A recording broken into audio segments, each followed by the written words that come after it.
Hello student, welcome to my YouTube channel Rohit academy. Student, आज हम इस वीडियो में आप लोगों को बताएंगे कक्षा 11 का चैप्टर 5 जिसका नाम है गति के नियम, यानी कि इस चैप्टर 5 का अध्याय 5 का गति का नियम। इस चैप्टर को सभी परिभाषा जितने भी आप लोग को सिलेबस में क्या क्या नोट्स को पढ़ना है उसको हम आप लोग को परिभाषा एवं सूत्र के माध्यम से समझाएंगे और बताएंगे आप लोग को। चलिए बिना देरी किए वो शुरू करते हैं। तो यहाँ पर देखिए सर्वप्रथम हमारा चैप्टर का क्या नाम है, गति के नियम, यानी कि गति के नियम क्या क्या है। तो देखिए गति के नियम से संबंधित कुछ महत्वपूर्ण बिंदु हैं। तो पहले सर्वप्रथम हम देख लेते हैं पहला बिंदु क्या है, इसको जान लेते हैं। तो देखिए यहाँ पर जो गति के पहला बिंदु है कि गुरुत्वाकर्षण बल एक असंपर्क बल है। कौन सा बल है? गुरुत्वाकर्षण बल जो ग्रेविटी होता है वो एक असंपर्क बल है, जबकि घर्षण बल संपर्क बल है। ठीक, कॉन्टैक्ट फोर्स है। ठीक, और देखिए फिर क्या है कि बस में खड़े यात्री को बस के अचानक चलने पर पीछे की ओर गिरना विराम का जड़त्व का उदाहरण है। ठीक, और चलती ट्रेन से उतर जाने के आगे की ओर गिरना या गति का जड़त्व का उदाहरण एग्जाम्पल है। ये सब पॉइंट है हमारे गति के नियम में। फिर अगला हमारा क्या है कि दाहिनी और मुड़ती बस में बैठे यात्रियों को बाईं ओर झुकना या दिशा के जड़त्व का उदाहरण है। ठीक, ये वाला हो गया। और यहाँ पर भी देखिए, यहाँ पर भी एक एग्जाम्पल है कि चलती ट्रेन में उतर जाने पर आगे की ओर गिरना या गति का जड़त्व का उदाहरण है। फिर अगला क्या है, अगला भी देख लीजिए। अगला जो हमारा है कि संवेग एक सदिश राशि, इसका मात्रक किग्रा मीटर प्रति सेकंड या न्यूटन सेकंड होता है। गति के प्रथम नियम को ही जड़त्व का नियम कहते हैं। ठीक, फिर अगला पॉइंट हमारा क्या है, इसको भी देख लीजिए आप लोग। जड़त्व क्या होता है, यानी कि इंटीरियर क्या होता है। देखिए किसी पिंड का वह गुण जिसके कारण पिंड विराम की अवस्था में अथवा एक समान वेग से क्या होता है, एक समान वेग से गति की अवस्था में किसी भी प्रकार का परिवर्तन का विरोध करता है, उसे ही जड़त्व कहते हैं। ठीक, ये हमारा जड़त्व का परिभाषा होगा। ये नीचे वाला नहीं पढ़ना ना नोट करना है। ठीक, फिर अगला हमारा क्या है, जड़त्व का नियम, यानी कि जड़त्व का नियम क्या होता है, लॉ ऑफ इंटीरियर क्या होता है, इसको भी जान लीजिएगा। लॉ ऑफ इंटीरियर क्या होता है। तो देखिए जड़त्व का नियम क्या है कि इस नियम के अनुसार यदि कोई वस्तु विरामावस्था में है तो वह विरामावस्था में ही रहेगी, अथवा कोई वस्तु एक समान वेग से एक सीधी रेखा सरल रेखा में गतिशील है तो वह गति करती रहेगी। ठीक, ये हो गया हमारा क्या, गति का करती ही रहेगी। फिर क्या है, करती ही रहेगी जब तक उस वस्तु पर कोई बाह्य बल न लगाया जाए। इसी को जड़त्व का नियम कहते हैं, इसे ही जड़त्व का नियम कहते हैं। ठीक, जड़त्व के नियम के न्यूटन का गति का प्रथम नियम भी कहा जाता है जड़ के नियम को। ठीक, और जड़त्व का प्रकार कितने होते हैं, जड़त्व कितने प्रकार के होते हैं, यानी कि टाइप्स ऑफ इंटीरियर कितने प्रकार के होते हैं। तो ये देखिए जड़त्व को 3 भागों में बांटा गया है, अर्थात किसी भी वस्तु पर जड़त्व को 3 प्रकार से देखा जा सकता है। पहला जो है कि विराम की जड़त्व, गति का जड़त्व और दिशा का जड़त्व। यही हमारे 3 टाइप्स है, यानी कि जड़त्व के 3 ही टाइप्स होते हैं कि विराम का जड़त्व और गति का जड़त्व और दिशा का जड़त्व। पहला क्या है, पहला देखिए, पहला जो है हमारा कि विराम का जड़त्व, यानी कि जैसा कि नाम से ही स्पष्ट है, ये सब नहीं लिखना है, वैसे बताते हैं। जैसा कि नाम से स्पष्ट है कि किसी वस्तु का वह गुण जिसके कारण वस्तु अपनी विरामावस्था में परिवर्तन का विरोध करती हो है तो विराम का जड़त्व कहते हैं। उदाहरण द्वारा विराम को जड़त्व को अच्छी तरह से समझा जा सकता है। देखिए उदाहरण एग्जाम्पल आप लोगों को 2-3 एग्जाम्पल के माध्यम से समझाएंगे, जिस प्रकार से आप समझ सकते हैं। देखिए उदाहरण पहला है कि जब किसी बस के अचानक चलने पर उसमें खड़े यात्री पीछे की ओर गिर जाते हैं। इसका कारण यह है कि यात्री विराम की अवस्था में होता है एवं बस के चलने पर उसका शरीर बस की गति का विरोध करता है, अतः विराम के जड़त्व के कारण यात्री पीछे की ओर गिर जाते हैं। यह भी एग्जाम्पल है। फिर अगला हमारा क्या है कि पेड़ को अचानक हिलाने पर उसके फलों का गिरना होता है। फिर अगला हमारा क्या है कि खिड़की के शीशों में बंदूक की गोली मारने से शीशे में छेद हो जाना, ये हमारा जो होता है विराम का जड़त्व होता है। गति का जड़त्व क्या होता है, इसको भी जान लीजिए आप लोग। गति का जड़त्व क्या होता है, देखिए गति का जड़त्व क्या होता है कि इस परिभाषा के नाम से ही स्पष्ट होता है कि किसी वस्तु का वह गुण जिसमें कि स्वयं अपनी गति की अवस्था में परिवर्तन का विरोध करती हो, गति का जड़त्व, गति का वो कहलाता है, क्या कहलाता है, गति का जो आपका जड़त्व कहलाता है। ठीक है, समझ गए ना, ये वाला गति का क्या कहलाता है, वो कहलाता है। यानी कि ये क्या है, यहाँ से लिखिएगा किसी वस्तु का वह गुण जिसमें वस्तु स्वयं अपनी गति की अवस्था में परिवर्तन का विरोध करती है तो गति का जड़त्व कहलाता है। उदाहरण भी आप लोगों को समझा दे रहे हैं और बता दे रहे हैं। देखिए, चलती रेलगाड़ी से अचानक उतर जाने पर व्यक्ति आगे की ओर गिर जाता है, ये गति का जड़त्व है, गति का जड़त्व है। ठीक, और फिर क्या है, चलती बस के अचानक रुकने पर यात्री आगे की ओर झुक जाते हैं। फिर अगला क्या है, चलती रेल में गेंद को ऊपर फेंकने पर गेंद उछालने वाले के हाथ में ही लौट आती है। ठीक, और दिशा का जड़त्व क्या होता है, देखिए दिशा का जड़त्व भी क्या होता है, यानी कि दिशा किसी वस्तु का वह गुण जिसके कारण वह वस्तु स्वयं की गति के दिशा में होने में परिवर्तन का विरोध करती है तो दिशा का जड़त्व कहलाता है। ठीक, दिशा का ये जड़त्व होता है। उदाहरण क्या है कि जब कोई बस दाईं ओर मुड़ती है तो दिशा के जड़त्व के कारण उसमें बैठे यात्री बाईं ओर झुक जाते हैं, ये बात सत्य है। फिर न्यूटन के गति का नियम क्या होता है, यानी कि न्यूटन लॉ ऑफ मोशन, इसका क्या होता है, देखिए न्यूटन के गति के 3 नियम होते। पहला क्या क्या होता है, देखिए पहला जो होता है कि गति का प्रथम नियम, इसे जड़त्व का भी नियम कहते हैं। ठीक, गति का प्रथम नियम को क्या कहते हैं, जड़त्व का नियम भी कहते हैं। और फिर क्या है कि गति का द्वितीय नियम, इसे संवेग का भी नियम कहते हैं। फिर गति का तृतीय नियम, इसके क्रिया प्रतिक्रिया नियम भी कहते हैं। तो पहला देख लेते हैं, पहला क्या है, पहला जो है गति का प्रथम नियम यानी कि जड़त्व का नियम क्या है, इसको समझ लेते हैं कि न्यूटन के गति के प्रथम नियम के अनुसार यदि कोई वस्तु विरामावस्था में है तो वह विरामावस्था में ही रहेगा, यानी से जाहिर सी बात है जहाँ पर जो वस्तु है उसी प्रकार रखा रहेगा। ठीक, फिर क्या है कि वस्तु पर कोई बाह्य बल लगा करके ही वस्तु को विरामावस्था से गति की अवस्था में परिवर्तित किया जा सकता है एवं यदि कोई वस्तु गतिशील अवस्था में है तो वह समान चाल से ही सरल रेखा में चलती रहेगी जब तक कर उस वस्तु पर कोई बाह्य बल यानी कि उसको कोई बाह्य बल की आवश्यकता ना पड़े, बाह्य बल ना लगाया जाए। इसे ही गति का प्रथम नियम कहते हैं, इसे ही जड़त्व का भी नियम कहते हैं। स्टार्टिंग में ही हम आप लोगों को बता दिए हैं कि गति का जो प्रथम नियम होता है वो जड़त्व का नियम कहते हैं, गति का द्वितीय नियम को संवेग का नियम कहते हैं, गति का तृतीय नियम को क्रिया प्रतिक्रिया नियम भी कहते हैं। तो यही हमारा हो गया पहला गति का वो नियम, प्रथम नियम हमारा हो गया कंप्लीट। और जो हमारा है इसका एग्जाम्पल है, इसको एग्जाम्पल भी समझ लेते हैं। देखिए इसका एग्जाम्पल क्या है कि चलती रेलगाड़ी से अचानक उतर जाने पर व्यक्ति आगे की ओर गिर जाते हैं। फिर दूसरा क्या है, खिड़की के शीशे में बंदूक की गोली मारने से शीशे में छेद हो जाता है। ठीक, ये गति का प्रथम नियम है। फिर दूसरा नियम क्या है हमारा, देखिए गति के द्वितीय नियम यानी कि संवेग का नियम भी कहते हैं इसे। ठीक, परीक्षाओं में आप लोगों को संवेग का नियम भी पूछता है और ये भी पूछता है, यानी कि आप लोगों को कोई भी नाम एक ही पूछेगा। ठीक, तो देखिए संवेग का नियम या गति का द्वितीय सेकंड नियम क्या है, देखिए इसको भी आप लोगों को समझा देते हैं और बता देते हैं। तो देखिए ये वाला क्या है कि न्यूटन के गति के द्वितीय नियम के अनुसार किसी वस्तु पर रेखीय संवेग में परिवर्तन दर उस वस्तु पर लगाए गए बाह्य बल के अनुक्रमानुपाती होती है एवं संवेग परिवर्तन यानी कि संवेग जो परिवर्तन बदल जाता है वस्तु पर लगाए गए बल की दिशा में ही होता है, इसे ही गति का द्वितीय नियम कहते हैं एवं इस नियम को संवेग का नियम भी कहते हैं। उदाहरण क्या है, एग्जाम्पल क्या है, देख लीजिए समझ लीजिए। क्रिकेट खेल में खिलाड़ी तेजी से आती गेंदों को कैच करते समय अपने हाथों को पीछे की ओर यानी कि पीछे की तरफ कर लेता है, इससे गेंद का वेग कम हो जाता है और खिलाड़ी को कोई चोट नहीं लगती है। ये हमारा नियम हो गया, आप लोग इसको प्रैक्टिकल के माध्यम से ही समझ सकते हैं। ठीक, केवल हमारा होगा कंप्लीट गति का द्वितीय नियम यानी कि संवेग का नियम। तीसरा हमारा क्या है, तीसरा भी देख सकते हैं गति का तृतीय नियम यानी कि क्रिया प्रतिक्रिया नियम भी इसे कहते हैं। तो देखिए ये क्या है, इसको भी आप लोगों को बता देते हैं कि न्यूटन के गति के तृतीय नियम के अनुसार प्रत्येक क्रिया के बराबर एवं विपरीत दिशा में प्रतिक्रिया होती है। गति के तृतीय नियम को क्रिया प्रतिक्रिया नियम भी कहते हैं। उदाहरण क्या है, एग्जाम्पल भी समझ लेते हैं आमतौर पर। देखिए पहला जो है कि गति के तृतीय नियम को ऐसे समझते हैं कि आप किसी टेबल पर हाथ रख करके खड़े हैं तो जितना बल आपका हाथ टेबल पर बल लगा रहा है उतना ही बल टेबल आपके हाथ पर लगा रहा है। फिर आपने देखा होगा कि कमज़ोर छत पर ज़्यादा बल अर्थात कई व्यक्तियों को बैठने पर वह छत टूट जाता है, अतः वह छत पर प्रतिक्रिया बल उतना ही लगा पाता है जितना व्यक्ति उस पर क्रिया बल लगा लगा देते हैं। दूसरा क्या है, दूसरा भी छोटा छोटा एग्जाम्पल भी समझ सकते हैं कि कुएं से जल खींचते समय रस्सी टूटने पर रस्सी खींचने वाला पीछे की ओर गिर जाता है। ये एग्जाम्पल बहुत ही सटीक है, ये मत याद कर लीजिए, ये एग्जाम्पल को नोट कर लीजिएगा।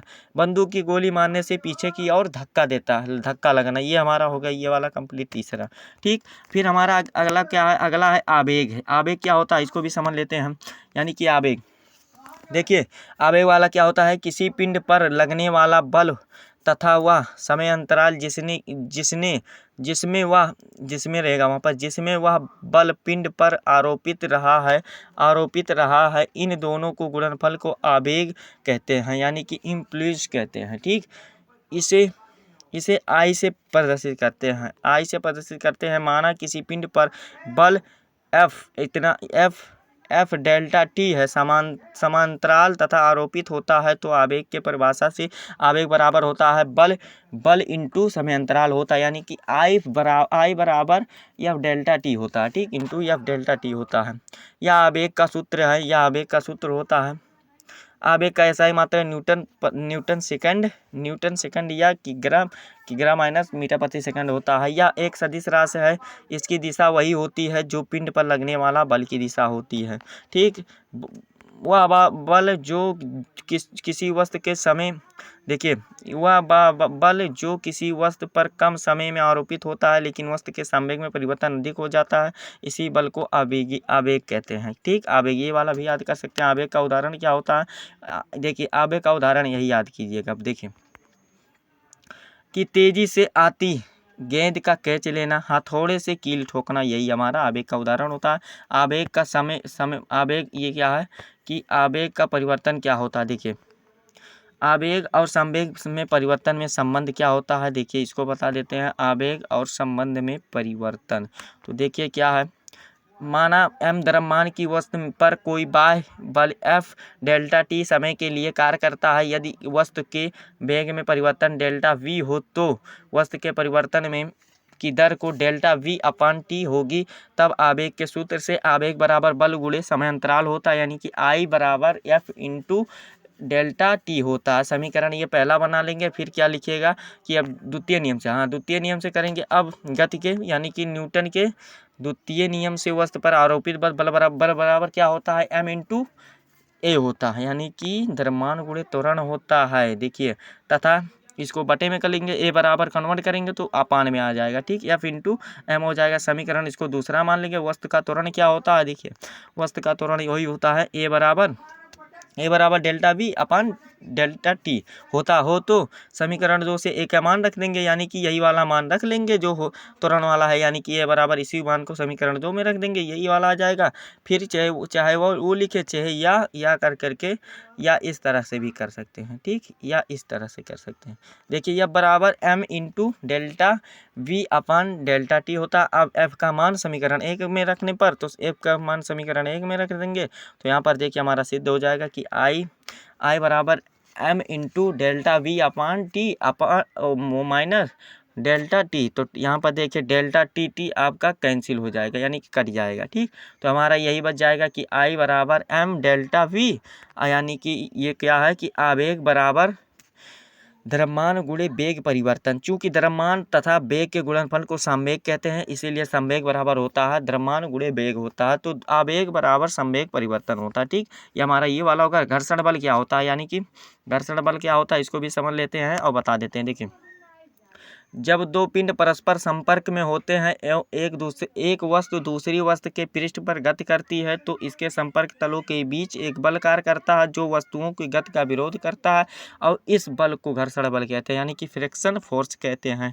घर्षण बल का उदाहरण क्या है ये भी जान लीजिए। घर्षण बल का देखिए दो उदाहरण है, एक उदाहरण को बता देते हैं। देखिए घर्षण बल का उदाहरण द्वारा अच्छी तरह से समझा जा सकता है। देखिए मान लीजिए कि एक मेज है जिसके ऊपर कोई जैसी किताब रखा है, कोई वस्तु यानी कि किताब रखा है, तो हम वह वस्तु को किसी और वेग को धक्का दें तो वह वस्तु कुछ दूरी चलने पर वह रुक जाते हैं, यानी कि दूरी चलने पर बाद रुक जाएगी, वह विराम अवस्था में आ जाएगी। यही हमारा उदाहरण हो गया। ठीक, और देखिए यहाँ पर भी समझ सकते हैं, यहाँ पर कार्यत घर्षण बल यहाँ से इधर से मतलब धक्का दे रहे हैं तो ये यहाँ पर ये भार इसका है mg है। यहाँ से भी घर्षण बल के प्रकार कितने प्रकार के होते हैं? 2 प्रकार के होते हैं। कौन कौन से होते हैं? तो देखिए घर्षण बल 2 प्रकार के होते हैं, गतिज घर्षण बल, स्थैतिक घर्षण बल। गतिज क्या होते हैं? गतिज या गतिक एक ही है, ठीक। तो देखिए पहला क्या है, पहला वाला देखिए कि जब 2 वस्तुओं के बीच परस्पर गति होती है, गतिज नाम से ही पता चलता है, जब 2 वस्तुओं के बीच परस्पर गति होती है तो इन वस्तुओं के बीच एक आरोपित बल जाता है जिसे गतिज घर्षण बल कहते हैं। अर्थात 2 वस्तुओं के बीच उनकी गति के कारण उत्पन्न गति बल को गतिज घर्षण बल कहते हैं। इसे F के द्वारा प्रदर्शित करते हैं। F के बराबर होता है म्यू के आर होता है, ठीक। आर देखिए क्या है कि जहाँ म्यू के एक नियतांक है जिसे गति घर्षण गुणांक कहते हैं, ये वाला हो गया। स्थैतिक घर्षण बल क्या होता है? देखिए स्थैतिक घर्षण बल हमारा जो होता है कि स्थैतिक घर्षण बल क्या होता है कि जब 2 वस्तुएं एक दूसरे के संपर्क में होती हैं लेकिन क्या है कि लेकिन उनके बीच में कोई गति नहीं होती है, अर्थात या वह विरामावस्था में ही होती है, तो इन वस्तुओं के बीच आरोपित बल को स्थैतिक घर्षण बल कहते हैं। अर्थात 2 वस्तुओं के बीच उनकी विरामावस्था के कारण उत्पन्न बल को स्थैतिक घर्षण बल कहते हैं। इसे Fs से प्रदर्शित करते हैं। Fs बराबर होता है म्यू यस आर, जहाँ म्यू यस एक नियतांक है जिसे स्थैतिक घर्षण गुणांक कहते हैं, ठीक। घर्षण बल के नियम कौन कौन से होते हैं? यानी कि लॉ ऑफ घर्षण बल, घर्षण क्या होते हैं? देखिए पहला जो नियम है कि घर्षण बल सदैव गतिशील वस्तुओं पर ही उनकी गति की दिशा में विपरीत आरोपित होती है। दूसरा क्या है कि जब 2 वस्तुएं परस्पर एक दूसरे के संपर्क में होती हैं तो उनके बीच घर्षण बल अभिलंब प्रतिक्रिया आर के अनुक्रमानुपाती होता है। तीसरा क्या है, घर्षण बल संपर्क में रखी वस्तुओं का क्षेत्रफल पर निर्भर नहीं करता है। चौथा है घर्षण बल सदैव संपर्क में ही रखी वस्तुओं के बीच उनका गति का विरोध करता है। यही 4 नियम इसके होते हैं बस। तो घर्षण गुणांक क्या होता है इसको भी समझ लेते हैं। घर्षण गुणांक देखिए घर्षण नियम से स्पष्ट होता है कि घर्षण बल F अविलंब प्रतिक्रिया R के अनुक्रमानुपाती होती है। जैसे कि देखिए F तो है तो F अनुक्रमानुपाती या समानुपाती R या F बराबर म्यू R होता है, जहाँ म्यू एक नियतांक है जिसे घर्षण गुणांक कहते हैं। तो म्यू बराबर F इंटू या F अपान म्यू बराबर F अपान R होगा, ठीक। घर्षण बल के गुणांक एवं विहीन मात्रकहीन होते हैं। देखिए घर्षण गुणांक के मात्रक भी नहीं होते हैं, बीमा भी नहीं होती है। घर्षण कोण कौन कौन से होते हैं देखिए इसको भी समझ लेते हैं। यहाँ पर आप लोग एक फिगर से माध्यम से समझ सकते हैं। घर्षण कोण यही है, ठीक। आप लोग को परिभाषा के माध्यम से भी समझा दे रहे हैं। देखिए सीमांत घर्षण की दिशा में अविलंब प्रतिक्रिया R एवं इसका परिणामी B के बीच कोण को घर्षण कोण कहते हैं। घर्षण कोण को थीटा से प्रदर्शित करते हैं, यानी कि B और R के बीच को, यानी कि यहाँ पर देखिए यहाँ से लेकर के यहाँ तक के बीच के को क्या कहते हैं? घर्षण कोण कहते हैं। समझ गए ना, घर्षण कोण कहते हैं। अब देखिए चतुर्भुज में चलेंगे, इस फिगर में चलेंगे, यानी कि कौन कौन से चलेंगे? O में और A में और B में और C में, इसी प्रकार से चलेंगे, ठीक। तो देखिए चलेंगे, यहाँ पर सिद्ध हो गया। आप लोग यहाँ पर देख सकते हैं स्क्रीन के माध्यम से घर्षण बल का सूत्र है, ये घर्षण बल का सूत्र है, यहाँ पर दिखा दिया ये घर्षण बल का सूत्र। लोटनी घर्षण क्या होता है? देखिए लोटनी घर्षण भी फिगर के माध्यम से समझ सकते हैं। लोटनी घर्षण क्या होता है इसका परिभाषा भी बता देते हैं आप लोगों को। देखिए लोटनी घर्षण किसी भी वस्तु को दूसरी वस्तु के पृष्ठ पर सरकने की अपेक्षा लुढ़काना अधिक आसान है। अर्थात एक पिंड किसी दूसरे पिंड के तल में लुढ़कता है तो दोनों पिंडों के संपर्क तलों के बीच एक बल आरोपित हो जाता है जिसे लोटनी घर्षण यानी कि रोलिंग फ्रिक्शन कहते हैं, ठीक। यही फिगर के माध्यम से समझ सकते हैं। यहाँ पर देखिए यही फिगर के माध्यम से समझ सकते हैं। तरल घर्षण क्या होता है? तरल घर्षण क्या होता है? देखिए तरल घर्षण यानी कि जब द्रव को किसी बर्तन में लेकर के तेजी से घुमाया जाता है तो द्रव कुछ समय घूमने के पश्चात रुक जाता है। इससे स्पष्ट होता है कि द्रव के विभिन्न परतों के माध्यम एक बल कार्य करता है जो द्रव के गति का विरोध करता है। इसे तरल घर्षण बल कहते हैं। ठीक, ये वाला हमारा होगा। घर्षण की बल की विशेषताएं क्या क्या होती हैं, इनके विशेषताएं क्या क्या होती है देखिए। पहला है कि घर्षण बल के कारण ही हम इस धरती पर चल पाते हैं। सही बात है। आपने देखा होगा कि चिकनी सड़क पर या केले पर छिलके से मनुष्य गिर जाते हैं, क्योंकि चिकनी सतह पर घर्षण बल कम होता है, इसीलिए गिर जाते हैं। दूसरा पॉइंट क्या है कि किन्हीं दो सतहों पर के बीच घर्षण बल उनके संपर्क में क्षेत्र में निर्भर करता है या सतहों का प्रकृति पर निर्भर करता है। तीसरा क्या है कि घर्षण बल संपर्क में रखी दो वस्तुओं के उनकी गति का विरोध करता है। चौथा पॉइंट क्या है कि ठोस ठोस में घर्षण सबसे अधिक एवं द्रव द्रव ठोसों से कम और गैसों के मध्य घर्षण सबसे कम या शून्य होता है। ये हमारा हो गया। और देखिए बल क्या होता है, फोर्स क्या होता है। देखिए वह धक्का या खिंचाव जो किसी वस्तु की स्थिति में परिवर्तन कर देता है उसे बल कहते हैं। बस यही हो गया, वह धक्का व खिंचाव जिसे मतलब बल कहते हैं, यही हो गया। फिर बल का सदिश राशि है, इसे एफ से प्रदर्शित करते हैं। इतना ही करना है, ये बल इसे एफ से प्रदर्शित करते हैं। और एक परिभाषा और याद करने की, वह बाह्य कारक जो किसी वस्तु के विरामावस्था को एक समान वेग से गति की अवस्था में परिवर्तन करें या उसे कारक को बल कहते हैं। ये वाला भी याद कर सकते हैं। यहाँ पर देखिए एक व्यक्ति के माध्यम से समझाया गया है। ये देखिए ये बाह्य बल हो गए, व्यक्ति बाह्य बल लगा रहे हैं ना, अब ये आगे की ओर गति कर रहा है। ठीक, समझ गए ना। बल के प्रकार कितने होते हैं, यानी कि टाइप्स ऑफ फोर्स कितने होते हैं, तो 2 प्रकार के होते हैं। देखिए कौन कौन से बल प्रकार होते हैं। बल के अनेकों प्रकार होते हैं, लेकिन सभी प्रकारों को बल के निम्न 2 श्रेणियों में बांटा गया: संपर्क बल, असंपर्क बल, यानी कि कंटेक्ट और नॉन कंटेक्ट फोर्स। देखिए संपर्क बल क्या होता है। संपर्क बल जो होते हैं कि वह बल जो वस्तुओं के संपर्क में आने के कारण कार्य करते हैं उन्हें संपर्क बल कहते हैं। जैसे बैलों द्वारा बैलगाड़ी खींचना, घर्षण बल, श्यान बल आदि संपर्क के उदाहरण है। ठीक, इतने बल जो होते हैं संपर्क के उदाहरण होते हैं। असंपर्क बल क्या होते हैं, नॉन कंटेक्ट फोर्स क्या होते हैं। देखिए वह बल जो वस्तुओं के संपर्क में ना हो लेकिन आकाश माध्यम यानी कि आसमान के माध्यम द्वारा वस्तु पर कार्य करते हैं, इस प्रकार के बल को असंपर्क बल कहते हैं।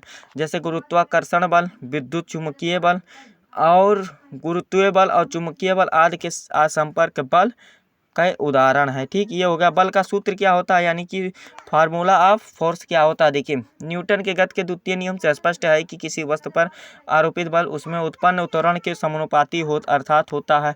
यहाँ पर आप लोग देखिए, आप लोगों के यफ समानुपाती ए है, यानी कि यम नियतांक होने पर ये वाला देख सकते हैं आप लोग। यहाँ पर सिद्ध हो गया के का मान रखने पर। और यहाँ पर अगर आप स्पष्ट तरीके से समझते हैं, यह बल का सूत्र है, यानी कि बल का सूत्र क्या होता है, बल बराबर द्रव्यमान गुणित त्वरण होता है। यह बल का सूत्र है, सदिश रूप में सूत्र है ये। देखिए आप लोग यहाँ पर बल का मात्रक क्या होता है, बल का मात्रक क्या होता है जानते हैं। बल का एसआई मात्रक जो होता है, देखिए न्यूटन होता है एसआई मात्रक। एम के पद्धति में मात्रक किलोग्राम मीटर प्रति सेकंड स्क्वायर होता है। सीजीएस पद्धति में इसका मात्रक ग्राम सेंटीमीटर होता है।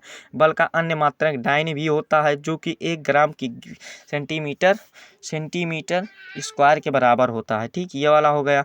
बल के बीमीय सूत्र से देखिए, बीमीय सूत्र भी आप लोग इतना निकाल सकते हैं। आप लोग यहाँ पर देख सकते हैं बीमीय सूत्र यहाँ पर निकला हुआ है। फिर न्यूटन के बीच और डाइन के संबंध क्या होता है, यहाँ पर देख सकते हैं। बहुत ही आसान है, 4 लाइन का होगा, 5 लाइन का। देखिए 1 न्यूटन बराबर 1 ग्राम मीटर प्रति सेकंड स्क्वायर होता है। अब चूंकि 1 किग्रा को मतलब बदल देंगे, उसको 1000 ग्राम कर देंगे, 1 मीटर को 100 सेंटीमीटर कर देंगे हो तो 1 न्यूटन बराबर 100 ग्राम इंटू 100 सेंटीमीटर प्रति सेकंड स्क्वायर। तो यहाँ पर सेकंड पे 5 हो जाएगा। और चूंकि हम जानते हैं कि एक डाइन 1 सेकंड सेंटीमीटर प्रति बटे सेकंड स्क्वायर के बराबर होता है। तो यहाँ पर देखिए ये वाला हो गया हमारा ना। यहाँ पर माइनस भी कर सकते हैं आप लोग को, क्योंकि चेंज होगा ना। यहाँ पर 1 न्यूटन बराबर क्या होता है, 10⁻⁻5 डाइन होता है। समझ गए ना। यहाँ पर बल की विशेषताएं कौन कौन सी होती है ये भी जान लीजिए। बल की विशेषताएं कौन कौन सी होती है इसको भी जानना आप लोगों को भी बेहद आवश्यक है। चलिए बता देते हैं बल की विशेषताएं क्या कौन कौन सी होती है। तो देखिए बल की विशेषताएं वैसे देखिए इतना ही होती हैं। कि बल की जो परिवर्तन देखा जा सकता है, पहला जो है कि किसी गतिशील वस्तुओं पर वेग का घट जाता है अथवा बढ़ जाता है, वस्तु के रूप में आकार में दोनों बदल जाते हैं। तीसरा जो है कि गतिशील वस्तु की दिशा में परिवर्तन हो जाता है, यही बल की विशेषताएं हैं। संवेग क्या होता है? संवेग देखिए वह राशि जो किसी वस्तु के वेग व द्रव्यमान में निर्भर करती है, अर्थात किसी गतिशील वस्तु के द्रव्यमान उसके वेग के गुणनफल को संवेग कहते हैं। इसे पीछे पद्धति कहते हैं। माना किसी गतिमान वस्तु में, तो यहाँ पर देखिए संवेग बराबर द्रव्यमान इंटू त्वरण होता है। ठीक, संवेग एक सदिश राशि है, इसकी दिशा वही होती है जो कि वस्तु की वेग की दिशा होती है। संवेग में तो देखिए सदिश रूप में संवेग जो होता है, यहाँ पर सदिश पर सिर्फ वेक्टर लगा देंगे, यानी कि वेक्टर या लगा देंगे, ये हो जाएगा। और इसका मात्रक भी आप लोग देख सकते हैं। संवेग संरक्षण का नियम क्या होता है? देखिए संवेग संरक्षण का नियम क्या होता है, इंपॉर्टेंट पॉइंट है, आप लोगों को बताएंगे। इस नियम के अनुसार यदि पिंडों के किसी निकाय का बाह्य बल शून्य हो तो निकाय का संपूर्ण संरक्षित होता है। इसमें से समय के साथ कोई परिवर्तन नहीं होता है। यही संदेश संवेग का परिवर्तन होता है। यहाँ पर संदेश नहीं संवेग होगा, संवेग का नियम संरक्षण का नियम होता है। ठीक, और संवेग संरक्षण सिद्धांत का निगमन किस प्रकार से कर सकते हैं? तो यहाँ पर देखिए आप लोग को स्क्रीन के माध्यम से दिखा सकते हैं। देखिए यहाँ से आप लोग यहाँ से नोट कर लीजिएगा और समझ लीजिएगा। देखिए यहाँ से फिर आप लोग यहाँ तक नोट कर लीजिएगा। ठीक, और यहाँ से न्यूटन के द्वितीय नियम से आप लोग यहाँ पर आएंगे, फिर यहाँ से यहाँ तक करिएगा और फिर इसके बाद यहाँ से यहाँ तक, बस। और यही संवेग संरक्षण का गणितीय रूप हो गया, सिद्धांत हो गया। ठीक, फिर हमारा संवेग संरक्षण या न्यूटन के तृतीय नियम की उत्पत्ति किस प्रकार से होती है, इसको भी आप लोग समझ सकते हैं। देखिए कैसे समझ सकते हैं, तो यहाँ पर देख सकते हैं कि माना यहाँ पर देखिए पिंड आपको इस प्रकार से कर सकते हैं। आप लोगों को स्क्रीन पर दिखा दे रहे हैं, आप लोग इस प्रकार से इसको नोट कर लीजिएगा और समझ लीजिएगा। ठीक, और यहाँ से यहाँ तक आप लोग नोट कर लीजिएगा। ठीक, और यहीं पर देखिए आप लोगों को संपूर्ण तरीके से संपूर्ण जानकारी को इस चैप्टर में इतना ही पढ़ना था, आप लोगों को समझा दिया और बता दिए हैं। आप लोगों को वीडियो कैसा लगा कमेंट करके ज़रूर बताएं, और ये वीडियो कक्षा 11 के सभी स्टूडेंट के पास शेयर ज़रूर कीजिएगा। अगर आप हमारे चैनल पर नए हैं तो चैनल को सब्सक्राइब भी कीजिएगा और बेल आइकन दबाना मत भूलिएगा। चलिए मिलते हैं अगले वीडियो में, तब तक के लिए जय हिंद, जय भारत, वंदे मातरम।